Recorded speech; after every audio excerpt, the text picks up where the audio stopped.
आज बात करते हैं पॉपुलर लाबूबू डॉल्स से जुड़ी एक बेहद डरावनी कहानी के बारे में। तो आखिर क्यों इन क्यूट सी दिखने वाली डॉल्स पर कुछ देशों में बैन लगा है? जवाब वाकई हैरान करने वाला है। ये कहानी शुरू होती है शंघाई में रहने वाली मेलिन से, जिसे डॉल्स इकट्ठा करने का बहुत शौक था। उसे एक rare limited edition golden Labubu doll मिली। उसकी मुस्कान प्यारी थी, पर आंखें मानो घूरती रहती थीं। गड़बड़ का पहला इशारा दिया उसके कुत्ते बाओ ने। वो डॉल को देखकर बस भौंकता और गुर्राता रहा। और फिर मेलिन का बर्ताव भी बदलने लगा। उसे अपने काम पर बेवजह बहुत गुस्सा आने लगा। बस एक बार एक कस्टमर पर चिल्लाने की वजह से उसे नौकरी से निकाल दिया गया। उसी रात घर पर अजीब चीजें होने लगीं और मेलिन को एक शैतानी साई का डरावना सपना आया। उसने डॉल को शेल्फ पर रखा था, पर जब वो डरावने सपने से जागी तो डॉल उसके ऊपर बैठी थी।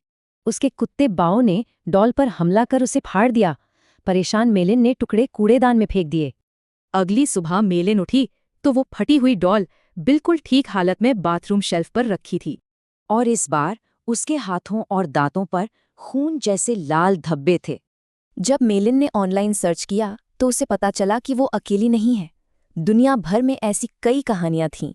मतलब एक तरफ तो ये क्यूट सा खिलौना था और दूसरी तरफ इससे जुड़ी थी मौत तक की कहानियां। इस श्राप से पीछा छुड़ाने के लिए मेलिन ने उस डॉल को जलाकर राख कर दिया और नदी में फेंक दिया। उससे लगा कि अब सब ठीक हो गया है। उसने अपनी बहन को फोन करके पूरी कहानी भी बताई। पर अगली सुबह मेलिन की लाश मिली और उसके ठीक बगल में वही लाबूबू डॉल रखी हुई थी। कहानियां हैं कि ये डॉल्स मालिकों को काटती हैं, इसीलिए इन पर बैन लगा और पुजारियों को बुलाना पड़ा। कुछ लोग तो ये भी मानते हैं कि इन डॉल्स के अंदर पुजुजू नाम के एक पुराने ताकतवर शैतान की आत्मा है।